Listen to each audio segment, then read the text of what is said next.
Fanthorpe, and I'll be your host today. Today I have Stanley Henry here from The Attention Seeker, and we are having a classic tech thing happening here. So Stanley's zooming in on his phone, planes, trains, and automobiles to get here this morning. So we're going to be talking about how we brainstorm content at scale. So look, I know that we can run things off the cuff, but your computer is rebooting. Thank goodness we haven't broken it with our Digital Boost prowess. But welcome, Stanley, to Digital Boost once again. Cool, thanks. Great to be here again, Anamari, and welcome everyone. My computer is turning back on. It's slowly booting up, and I'll jump over to that once it's well, at least share that screen, and maybe I'll just keep this video and audio on over here. But yeah, like Anamari said, today's about how we brainstorm content at scale in our business. And today what I wanted to do is take you through some real examples of ours with some of our clients and what we do.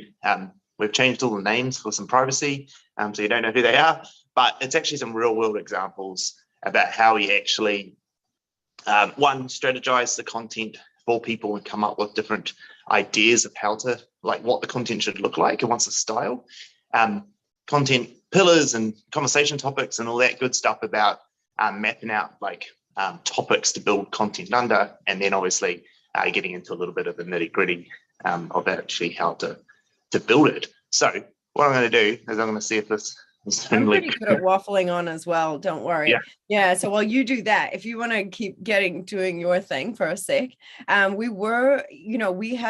think content is one of the hardest things that we think about all day long.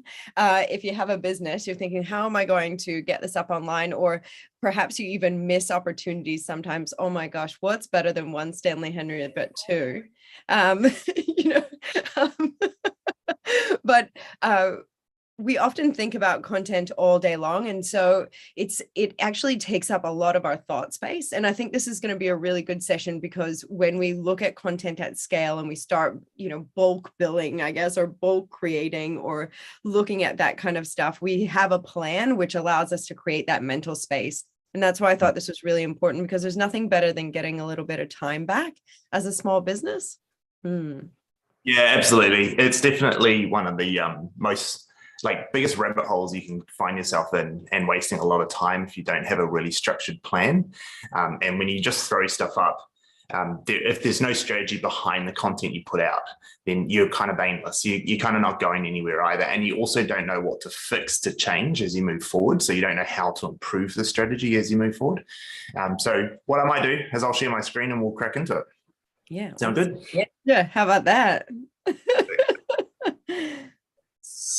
Make sure this doesn't break myself again. Oh, there we go. Yeah, no, I'm just gonna wait here for a sec, and then I'm gonna get the other live chats going. There we go. Okay, it looks good to me. I can see browsers, but I think you're gonna use some of these tools. Is that right? Can you see? On the side, it's in Milanote. Yeah. Cool. Perfect. Yeah. So you can see my face there. Yeah. Perfect. Okay. So, all right. So, guys, firstly, my name is Stanley Henry. I run a company called The Attention Seeker. We're a personal branding agency, so we help people scale their reputation online, on multiple platforms. Our two main ones are LinkedIn and TikTok, of all platforms. But LinkedIn has always been our bread and butter. We usually work with B2B businesses, professional services. And so as we've sort of built and we've been building a team, now this is my team down here. We actually need to update this photo. We've got one person to add to the Sophie. But our journey has been a pretty short one, to be honest. We're only in our third year of business at the moment. There's 12 of us in the team now. And we've built that all off the back of my personal brand and now my team's personal brand. And we've done that all through content and content at scale. And so what we're going through today is actually, it's not just great things to learn, but it's also what we do for ourselves and what we do for our customers. This is essentially all we do as a business, is help people create a ton of content organically for their personal brand and their reputation. Obviously, this sometimes feeds into your company brand as well. But we try to tell people, don't skip over your personal brand. There's people if you think Elon Musk, Gary Vee, the Kardashian family, Joe Rogan, all these people with these massive personal brands who on the back of it have massive businesses as well, were built off their reputations, right? And most people today build their company to start with off their reputation, right? It's the people you know so well, and the reputation you built in that community that has allowed your business to grow to begin with. And then you get stuck at a point and you try to go to ads and all the other good stuff that digital marketers do. But why not take that thing that helped you to start with, that reputation, and scale it online? And so that's what we believe in and what we try help. And to do that, you need to make content. And content for us is essentially no different to you going to a networking event and telling a story, right? Or meeting people at a barbecue, a friend's barbecue, and talking about what you do for a living, right? Or the value that you add, or a customer that you worked with, right? So it's the same sort of stuff. It's just we're putting it onto a digital format. In the past, you used to, well, people still do, you put this on billboards, TVs, newspapers, flyers, all that sort of stuff. That's all just content in a physical form. We're just talking about content in a digital form. And so there's three things that I kind of wanted to talk through today with this content at scale. And the first one here is developing a strategy. So what is the strategy you're going to take forward, and how are you going to, what are the styles of content, like who you're going to go after? Is it video? Is it written? What is it? Like, put a strategy together. And here I've got a real life example from one of our clients. As I said, the names have all changed and everything, so to add some privacy, but the concept's there, so you can have a look and see what we do and how we put that together. The second one there is map out your pillars. So a lot of times you'll hear people and marketers often talk about your core pillars and things like that. And essentially that's just like 3 to 5, I don't know, maybe a little bit more, but we usually try to stick with 3 to 5 core parts of your brand that are core to who you are as a brand and why you do the things that you do, right? And so those can be anything, but they have to be real. They have to be true to who you are. And then underneath that, we have a thing called conversation topics, which are the conversations you want to have around that core pillar. So we'll get into that shortly as well. And then lastly, planning a video filming session. So we've talked in the past about on Digital Boost about writing posts and a structure to use for them. But in this session, what we thought would be good is that we get a lot of people going, well, how do I do video? Like, how do I make more video? Can I do it myself? Can I jump online or jump on my phone and just make stuff? And the answer is obviously yes. And so it's about how do we plan for something like that? And what do we do as a briefing sheet to go into a session with a client and start getting them to make content, right? Film. And the one I'm going to show you through today is of a client that's actually getting filmed today in Melbourne in about an hour. So it's actually like a really live, brand new sort of document that we're using. Again, names have changed and things like that for privacy reasons, but let's jump into it. So developing a strategy. So if we click into this one,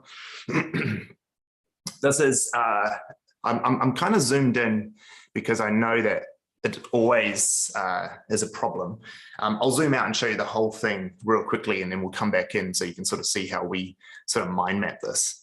So you won't be able to read it yet, but on the left-hand side in green is our short form video content that we're going to make for this particular client. The middle one is a longer form piece of content, but also a really unique concept that we're doing for a particular client. And on the third one in the purple is a newsletter and a concept for the newsletter that we're going to create. So we'll shift that back in, and I might actually just put the Q&A up so I can sort of see that as we go. And so I think for the first one, Logan, yes, the one will be done, and the pillars are essentially the same as your core values. So yeah, cool.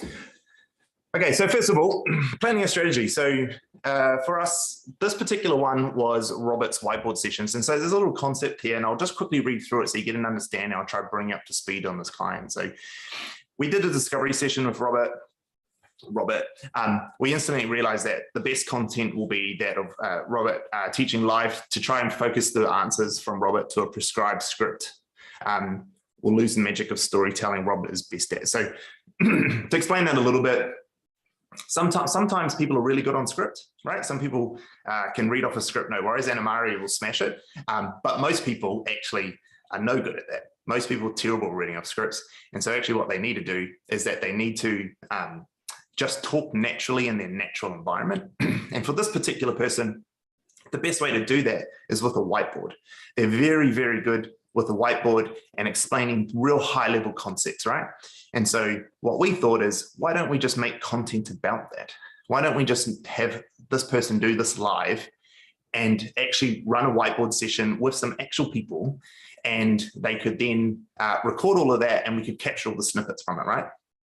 So this does two things. One, it makes for really interesting content and easy to make for the particular client. And if this was you as an example, you can make this really easy for yourself because you could just do the thing that you actually do and document it and turn it into stuff, right? So it's not rocket science because you actually already do this anyway and you're really good at it. You're just recording it now. And the second thing that's really good is that in this particular case, we're going to bring in some young entrepreneurs who would benefit from this conversation, but are also in a year or so, potentially the clients of our client.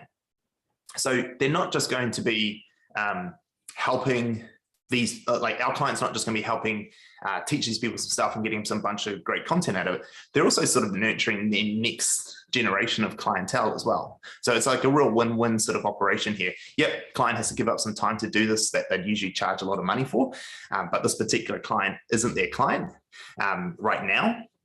But with their help throughout the session, they might be able to take some of the expertise that they're learning and turn into a client. So this is some of the sort of stuff that we think of with the strategy. So we're trying to think of who are we speaking to? What are we trying to deliver? What's the value we're trying to do? And what's the best way we can communicate that story to our clients, right? Or to our client's audience, sorry. So what I want you to think about is not this particular example. This example is very particular to our client.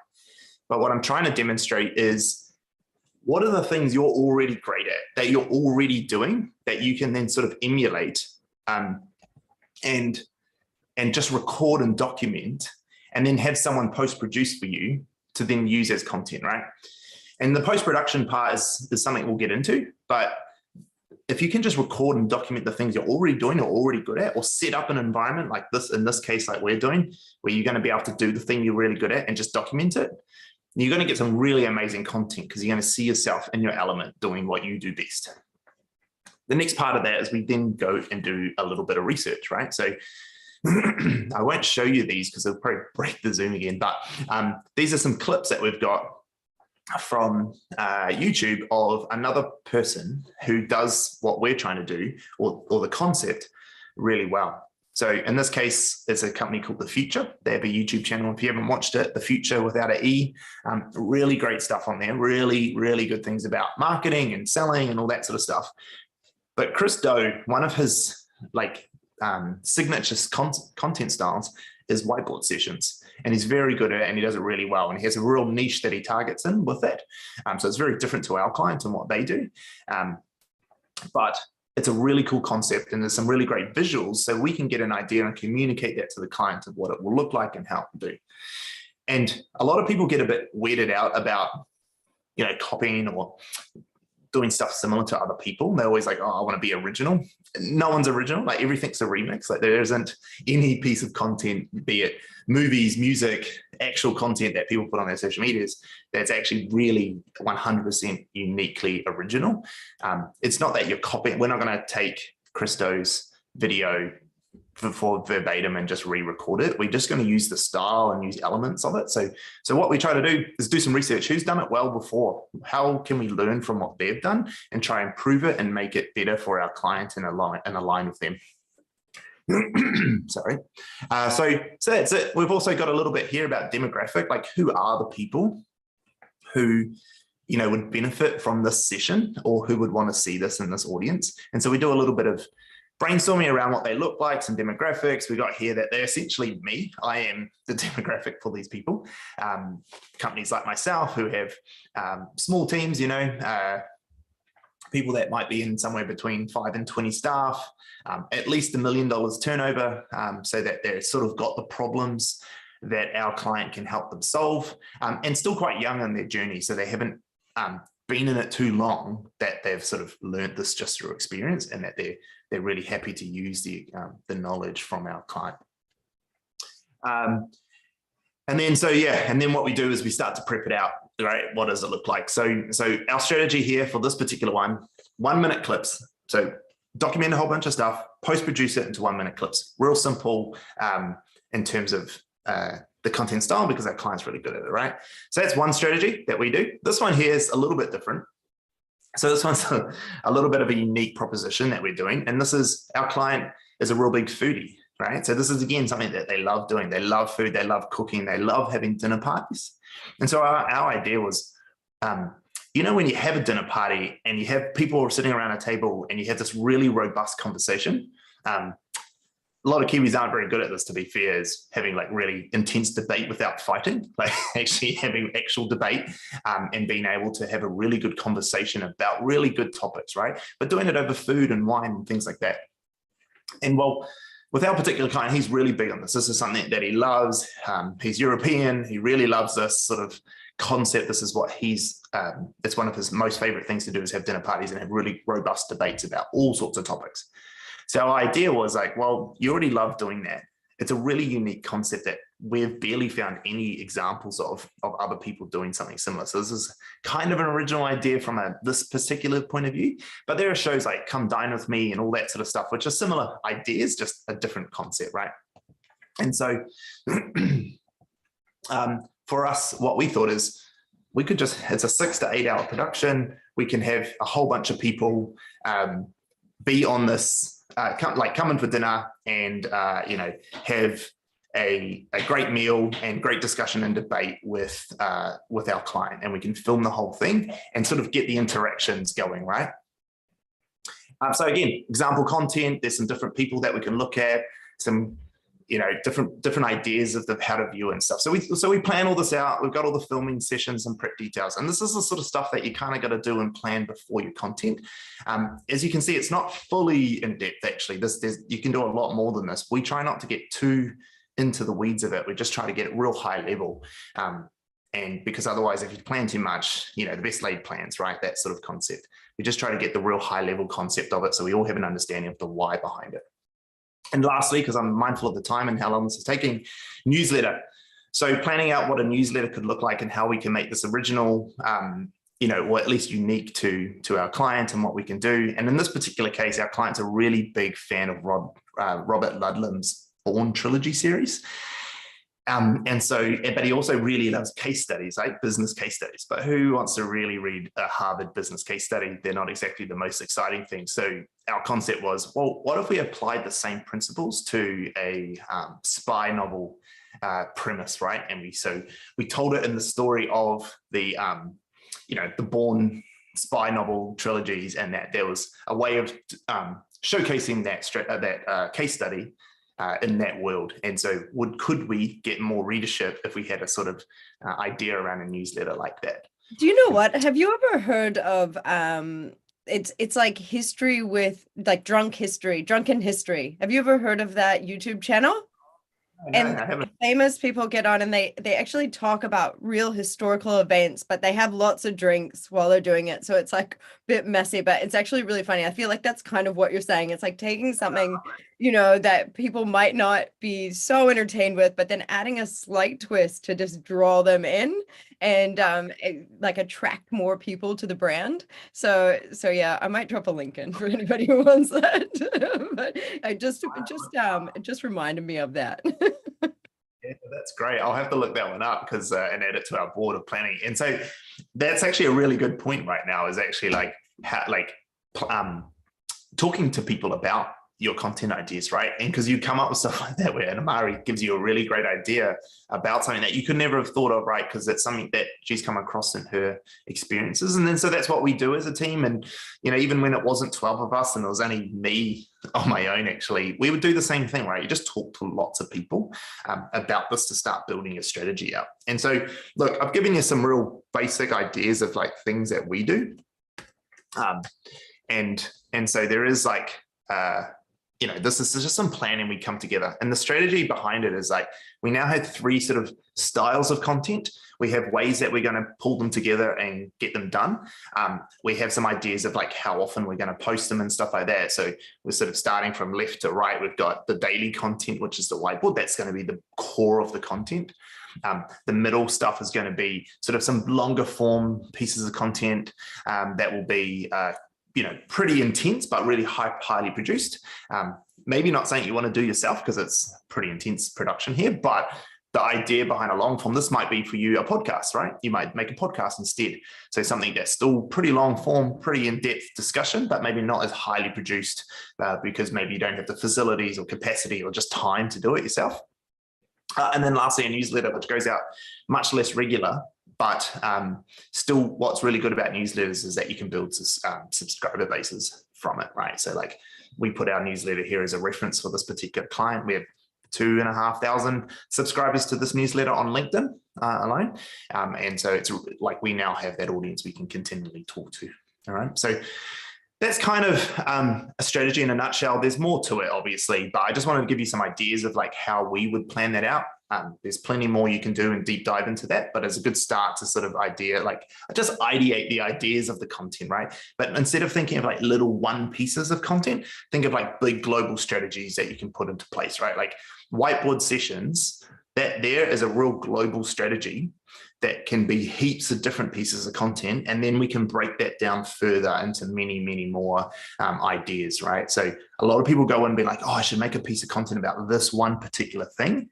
And then it's like, okay, so I make that piece of content. And then what do I do? Instead, like think of a big global strategy that you can use, like a whiteboard session that you start to get known for, right? A style of content you're known for. Like I'm known for pictures of me like constantly on LinkedIn talking about my leadership or whatever it is. That style of content is something people have come to get used to from Stan. And then there becomes a sort of a following of people who appreciate that content and follow it along. The next thing is mapping out your pillars. I've got a bit of a question about that.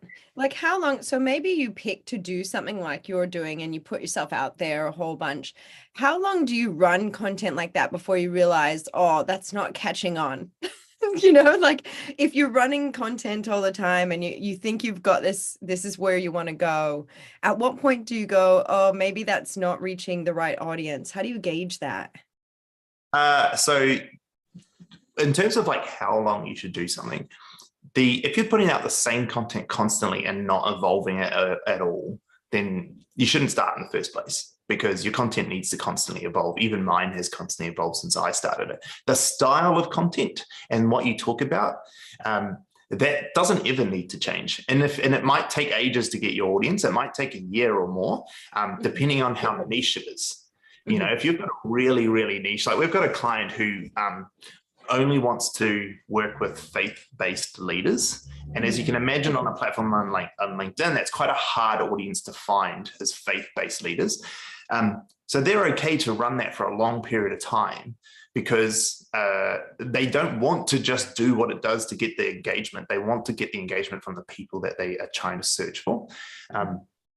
So my advice is a different platform, isn't it, LinkedIn? Because you don't really search for, you wouldn't go, leaders of faith, and it'll pop up like a whole list. You can't search for people that way. So it's almost like you've got to keep on putting that content out there on LinkedIn to find your crowd, using different hashtags and linking in with different people, like tagging different people. It's an interesting platform to network in. Just make my biggest advice to people with that is just keep improving the content. If you make good content over time, it takes ages to make good content. Like don't think you can do it from day one. Just put it out and keep on improving it over time. Every time you put out a piece of content, critique it. Like just be like, what could I do better next time? How could I get my message across better? What could I do that's more engaging for my audience about the same topics? If you just continually improve your content, you will find the people, right? Because we're humans and we love stories and we love consuming content, and you'll find them. You don't need any tricks. You just need to constantly improve and put in the work and the time. If your audience isn't super niche, like faith-based leaders, which is pretty damn niche on LinkedIn, like if it's small to medium business owners in the B2B and professional services space like me, it's not anywhere near the same. Like if you aren't finding that audience in a few months, you're not talking about the right things. You're not talking about things that your audience actually cares about. And so you'll figure that out pretty fast if no one cares about your content. But usually what I find with people whose content strategies don't work on platforms or any platform is that they're selling in their content. Yeah. As soon as you start selling, we just know what an ad looks like now. So if you're selling content, just run an ad. It's more effective and you'll get what you want out of it. And you only have to make 1 to 5 pieces of creative and run ads on it. Don't sell in your... There's that saying, isn't it? It's like everybody loves to buy, but nobody loves to be sold to.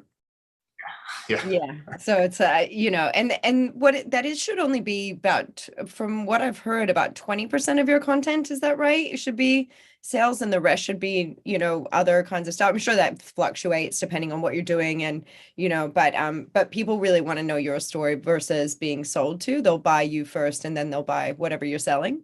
Yeah, absolutely. Like I actually don't.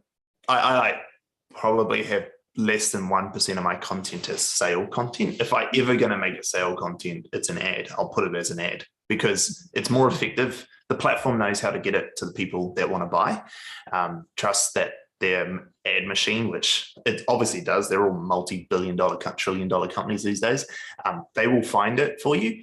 I'm not trying to sell in my organic content. I'm trying to build brand. And so there has been a shift. That wasn't always the case. When social media first came out, you could sell because it was new, people didn't know, but the platforms are matured and people understand what an ad is. And so if you're going to run an ad. Don't just be like out there asking everyone to buy from your organic content. You'll start to lose all your social equity really fast. Yeah. Oh, that's really interesting. Actually, that's a really good point. We've really developed over these platforms. And if you're new to the platform, you might still have that same viewpoint as you did like a few years ago, but social media just moves so quickly that the way that we interpret the content also shifts so quickly. That's a really interesting point. Now, there was a question in the chat and I kind of answered through there, but just to make sure that that question was answered, it was like, are pillars values? And I think you touched on it, but I just want to make sure everybody's clear. Yeah, they are values. They can be, other aspects, I guess, as well. Do you want to clarify on that in any way? Yeah, they are essentially the same thing. Core values, core pillars, they're all sort of, they're all sort of the same thing. It's just different words, everyone has their own words and stuff, but they're essentially the core ideas or the core parts of your brand that you want to present online, right? So whatever other name you want to put to that, fine, but that's what they represent, the core pillars that your brand sort of stands up on. And we can get into that a little bit. There's a couple in here that we can go through. There's also that question from Logan about I think we might want to read it out for the social media folks because then the Q&A.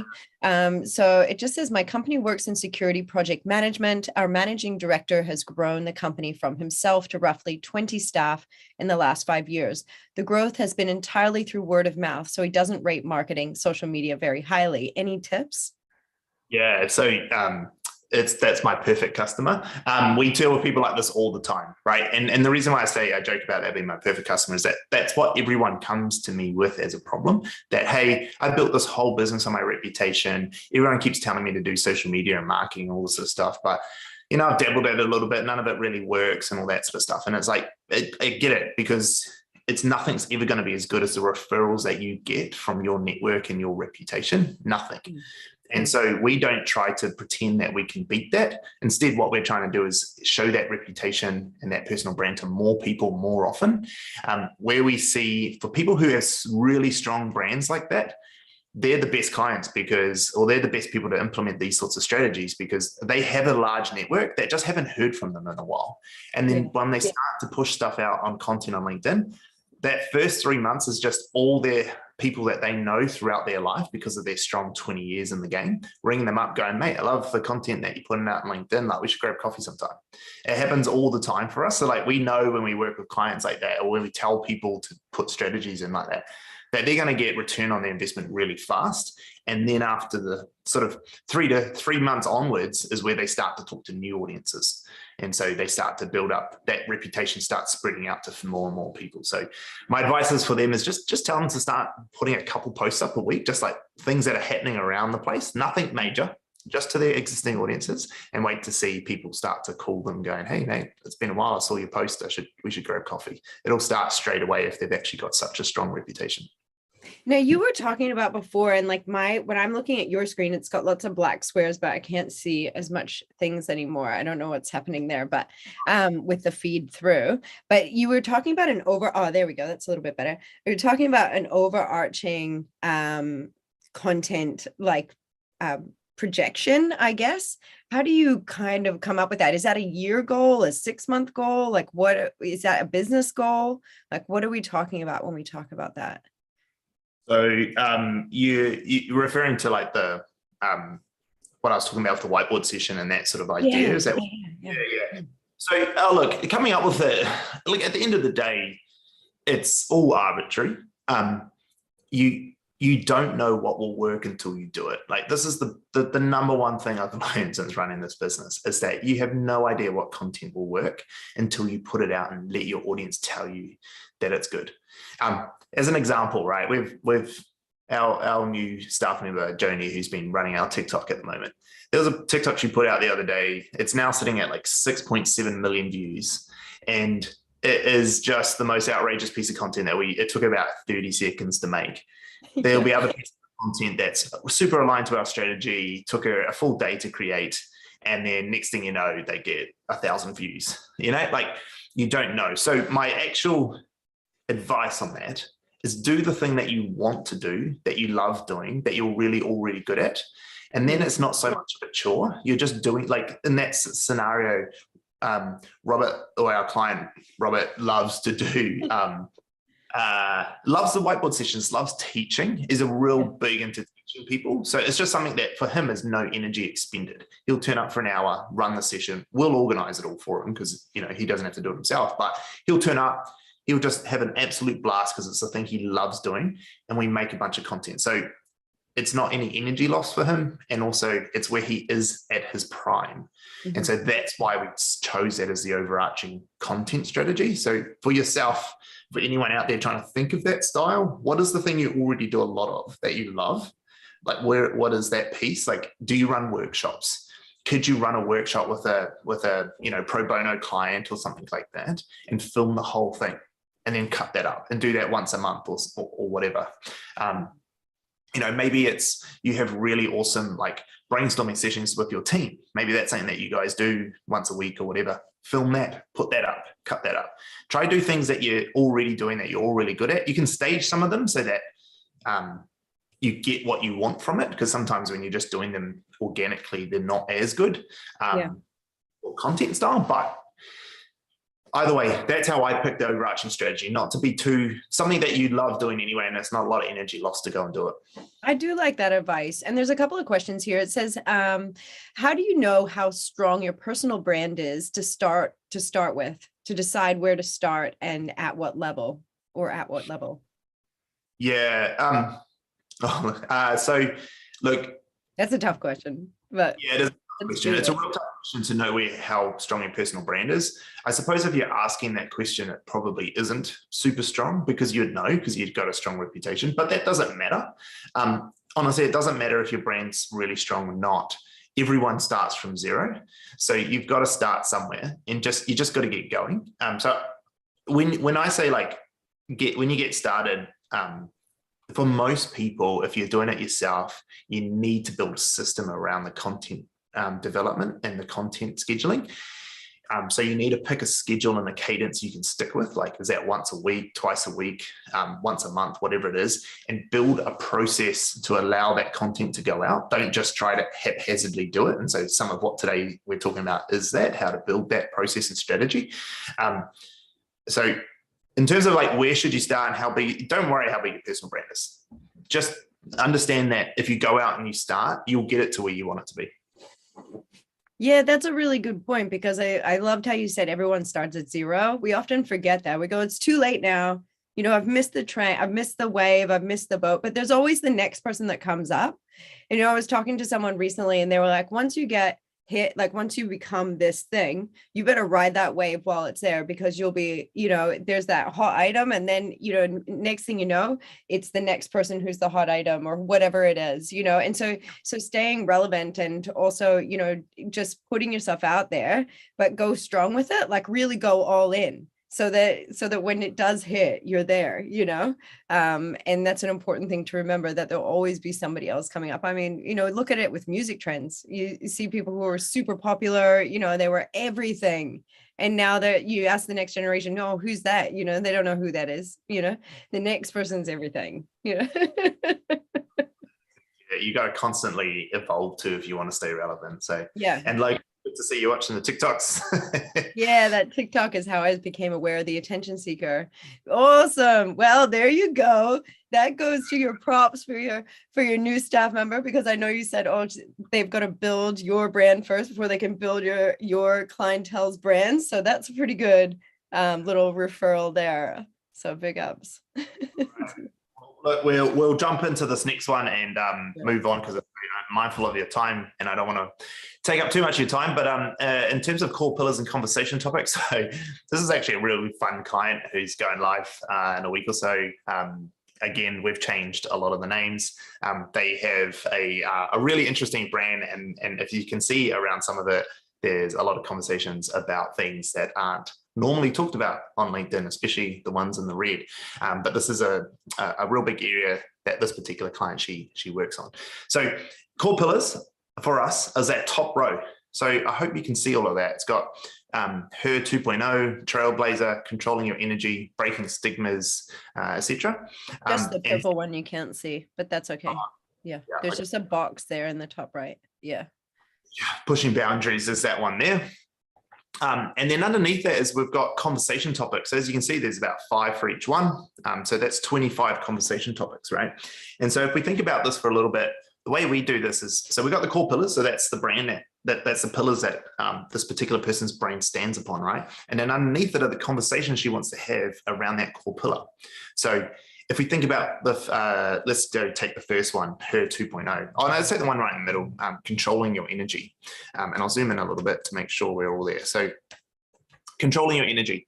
And then there's sort of 5 underneath that conversation. So viewing the cup half full, choosing where you place your energy, allowing yourself to be free, deciding who deserves your energy, playing your cards right, being forbearing. So those are some of the conversations this particular client loves to have around this core pillar about controlling your energy. And so what we do is we have then every one of these, we open them up. And so, and we can go into them like this, right? And so you can look in them like that. And there's a little definition of everything. So you can sort of see that there is, a bunch of stuff in here around different things, right? So anyway, what we'll do is we'll go into one and we'll pick it. So this particular one, what are we on? Creative problem solving. So under creative problem solving, we defined the conversation topic. So in this particular one, from giving the shuttle man a box for John's schooling, goons in a bag, and to creating a huge vulva community, no matter the size problem, she has been able to apply a creative solution to any problem she is presented with. That doesn't make a whole lot of sense to you guys. It's a crazy client. So don't worry about it too much.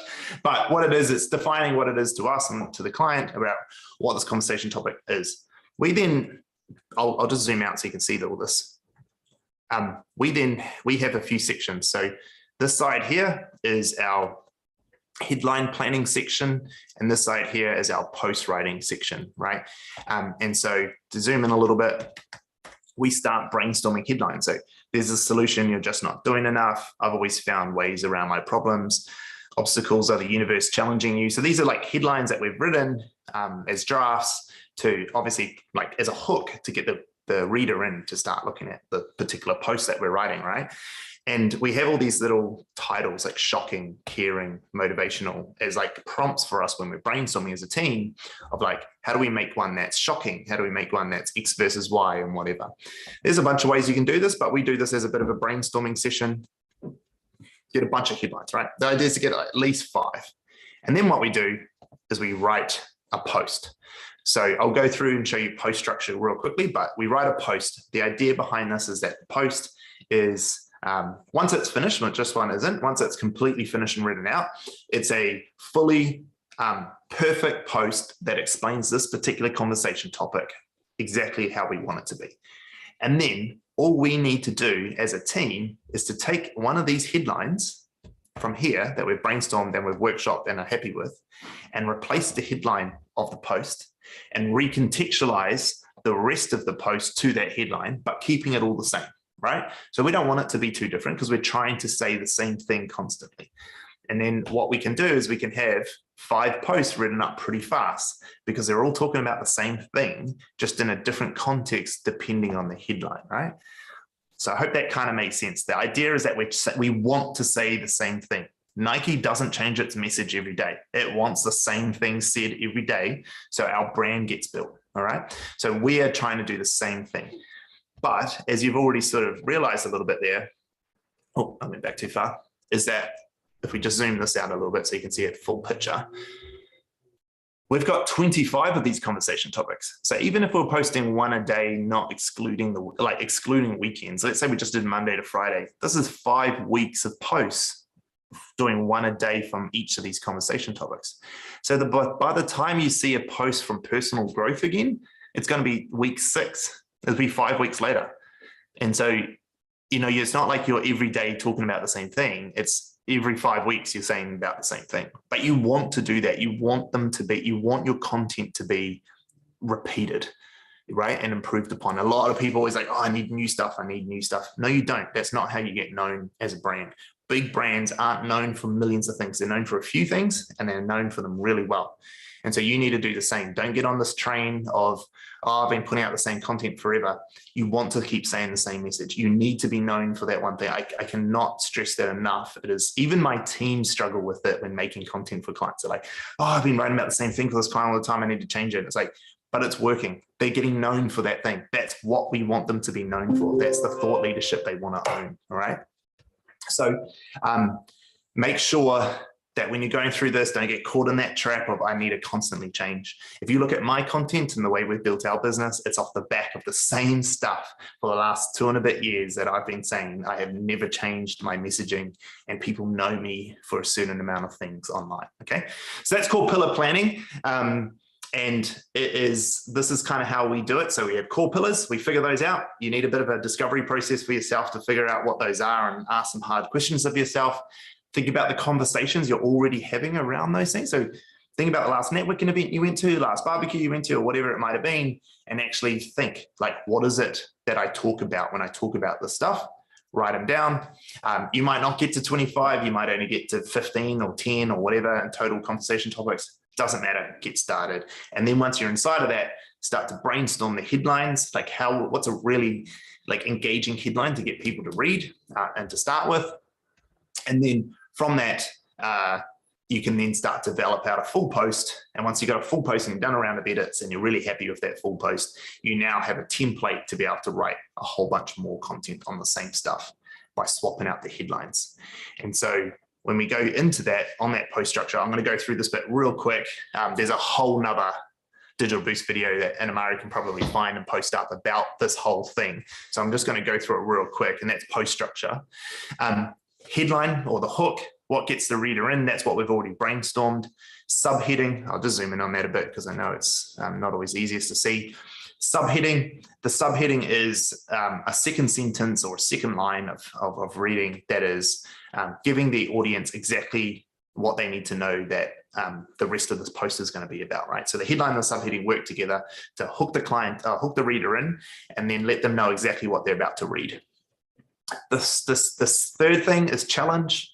So what is the challenge that your audience is facing? So how do you present that? How do you make them realize, like, yep, that's me? We often call that the head nodding section because people read it and nod their head as they're reading it going, yeah, that's me. That happens all the time.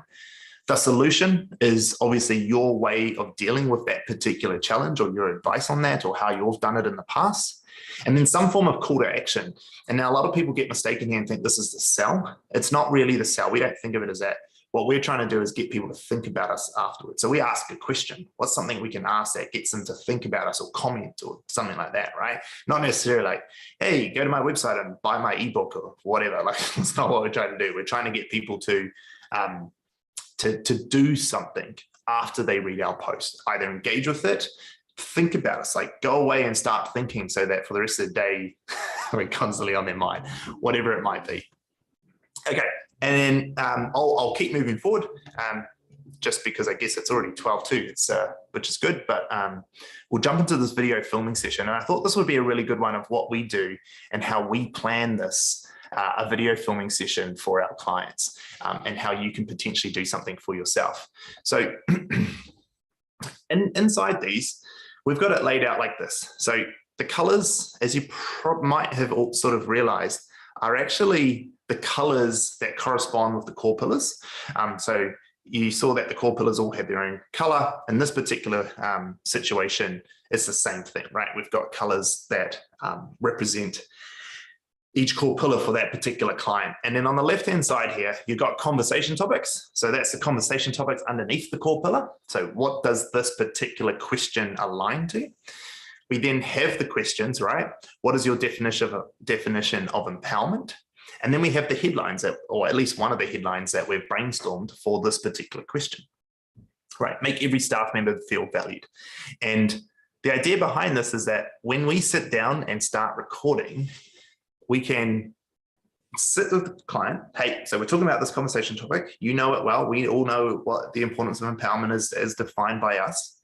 I'm going to ask you the question, what is your definition of empowerment? And you're going to answer with the headline first and then go into your answer, right? And then that way you get this sort of catchy, engaging beginning to a video, because the first 3 seconds of a short form video is super important. And then they can go into their answer. And so when you're doing this for yourself and you start to map this out, you start to think of all the questions, right? And actually, sometimes it's real easy if you're the expert, is getting other people to help you with the questions. What questions would you want to know from me, right? And then one way that you could do this that really helps, because people really suck at video, right? I used to suck at doing video, and it's real hard if you're not properly trained at it or haven't done a lot of it, is to grab your phone. And this is the easiest way to do it. It's grab your phone, set it up, hit record, pick one, just answer the question. Just go straight at the camera, answer the question however you would. It might take you 1 minute, might take you 4 minutes, might take you 3 seconds. Go for it. Just do it. Then think about, okay, what was good about what I did, what wasn't. It is helpful if you have someone else there, but not everyone loves to talk to camera while people are watching. So just think about it. What is it? And then go again, and then go again, and just keep going until you have gone, you know what? I absolutely nailed that. That's it. That's the take. And then hit stop recording. And then you can just delete all the rest. You can trim the video and just delete everything else up to that last piece, and you got your video done, right? And then you just go down this list, and you just go down every single one. So we've figured out a strategy and what we're going to do. We've written a whole bunch of core pillars and conversation topics, and we've got all our headlines. We've then put this briefing board together. We've sat in front of the camera, we've turned it on, and we've hit record. And then we just get through this. And next thing you know, you've got 50 videos that you've just made. And it's probably taking you a few hours. Like, I won't lie, like doing this sort of thing takes some time, especially when you haven't done it before. But over time, you get really good at it. Like, you get really fast with knowing, okay, how do I start this off? What's the hook? You'll start to see, as you put up videos, which ones perform well because of the hooks that you're using and what sort of people buy into. There's a whole bunch you can Google about how to write a really good hook or a really good headline for a video, especially now with the rise of TikTok. TikTok has like transformed what it means to make short video. And one of the reasons we've pushed so hard into TikTok isn't for TikTok. Our audience isn't really there, to be honest. We actually, our audience is still going to be majority on LinkedIn, but what TikTok has taught us is how to make great short form video, how to make it really engaging and really catchy. And so if you want some help with that, my advice is to like be strategic about how you spend your time on it, but go watch some TikToks and just find the topics that you talk about. There's probably already someone in America or UK or someone talking about the things you talk about. Go find the guys who are getting the most views, because TikTok doesn't work with big followings. Doesn't necessarily mean you get big views. It's not how the platform works. The platform works on interests. So if you make a video that people are interested in, it'll get shown to lots of people, no matter your following. Hence, we had 100 followers got 6.7 million views, it doesn't matter. So go on there, find the videos that get the most views. They're obviously the most engaging, figure out why, start to dissect it, what was the hook, and then get into here and start building a plan like this, and just tick it through, make it real systematic. And it'll take you a few hours. Last night, I did a bunch of mine for my videos, and it took me about 2 hours, and I probably got 12 done. So it takes some time, and I'm pretty good at this now. But, if you think about 12 videos for most of the people listening, that's probably enough videos for a month, if not more. And if you have to spend 2 hours a month to get a month worth of video content, it's not really that huge of an effort. For me, and when you get into levels of content that we put out, that 12 videos will last till tomorrow, maybe. And so you need to do it more and more. And so it's a different thing. We have a machine for ours and a process. But for you guys, you get something like this, if you're starting off and you're new to this, or you just don't need to be as excessive as I am, you can just knock this out every 2 hours, block out a piece of time, do it once a month, and just smash it out. If you want to, break it into 30-minute slots once a week, maybe something like that, and just go through it. And you'll soon realize it gets easier. You'll get through it, and you'll get on a roll sometimes, and you'll just keep making more. But I guess my biggest stress for today is, for people listening, is about you need to plan. You need to strategy. You need to have an idea of what you're going to do and how you're going to move forward. And you can't wing content. Making content at scale cannot be just off the fly. And what my point of that is that if you have a robust strategy and you stick to it and you start to put stuff out, you'll know where to fix the strategy as you go forward. Whereas if you just went crazy and you just put stuff out willy-nilly, you don't know how to fix stuff, right? You don't know how to what was it that didn't go well? Why didn't you get the engagement and what it is? And you don't know how to answer those questions. So having a strategy and a plan is just by far the best thing you can do in any content strategy. And then when you start to break it down into little tasks like we do here, okay, this is just for the video filming session, this is how I write posts and that sort of stuff, you'll start to realize how fast you can make lots of content really quickly. But also, and more importantly, you realize how you can outsource stuff. Right. So imagine if you plan that video filming session and then you rang up a videographer, just some local freelance kid, and be like, hey, I need to do a bunch of video. Here's my plan. Can you help me do this? They would rock up, do the video, do the whole thing with you, prompt you with the questions as well, because they've got the plan, take it away, post-produce it for you. And, 2 days later, you've got 30 videos or whatever it is done, set up and ready to go and push live. Right. So by having a plan, you can then start to outsource parts of it that you're not good at. Because as a business owner, you're probably not good at video production if you don't do that as a business. So don't try. You can start to outsource it.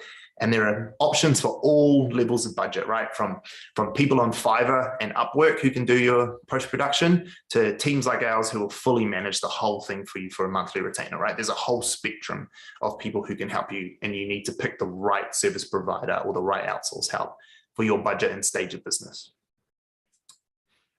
So I've got a couple of questions there which I'll answer. So where is the best place to push out the short form video? YouTube, then LinkedIn from LinkedIn, or if starting out, do you go straight into TikTok?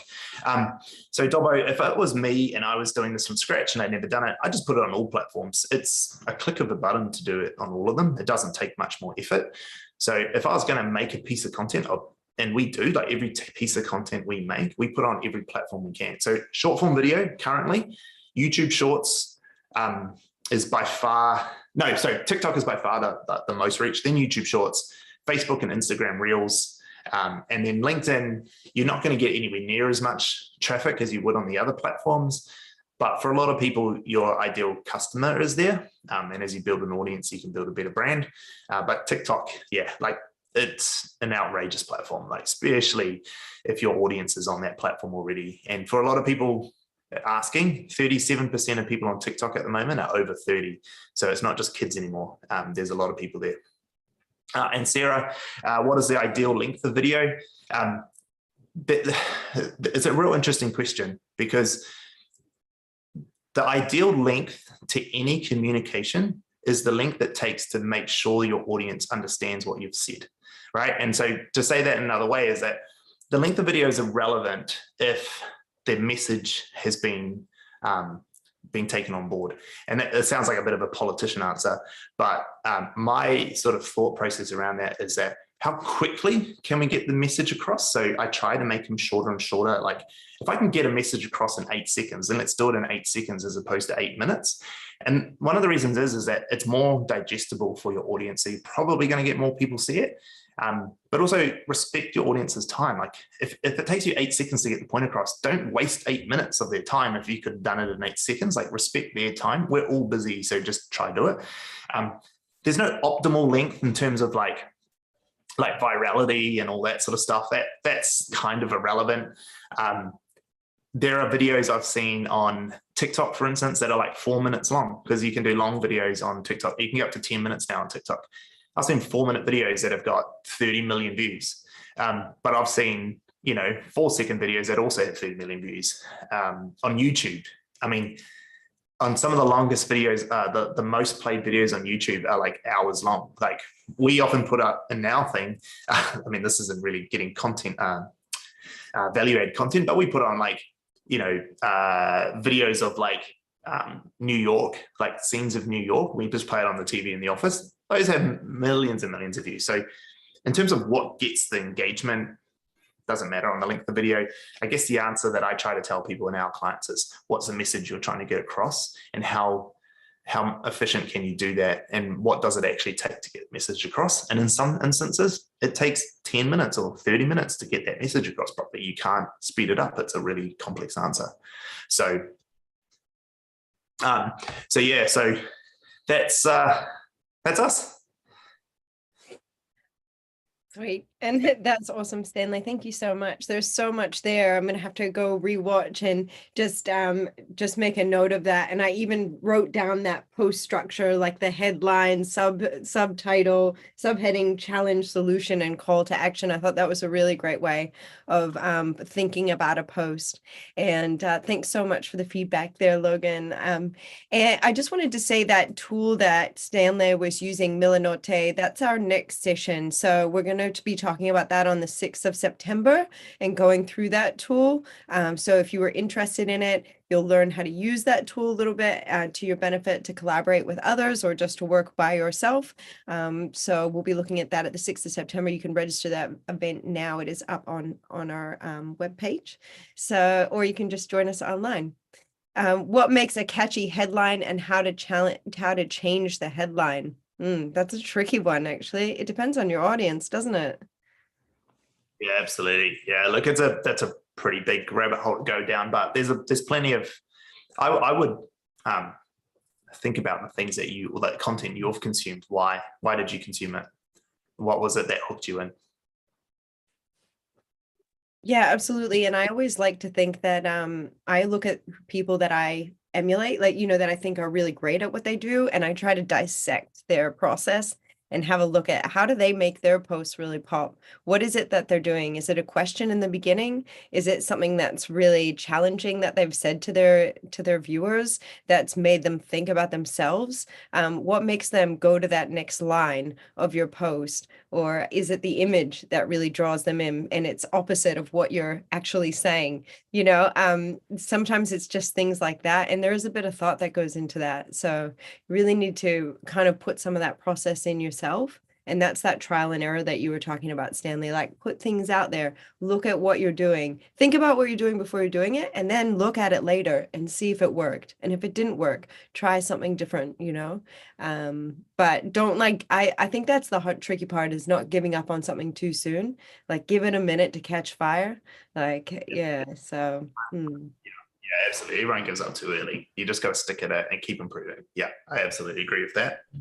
This has been a fantastic webinar, and thank you so much everyone for joining us. Tomorrow we'll be doing a workshop on basically a tool for all comms, things like that. You do need to RSVP. An account needs to be set up for you if you want to try and use the tool with us in the workshop with Vanessa from 369 Collective. But I just want to thank you and your whole team, Stanley, for allowing us to use some of your time here on Digital Boost to educate us on brainstorming content at scale. And we'll see you next time on the 6th of September. Have a wonderful day, everybody. Thanks, guys. See you later. Ka kite. Bye.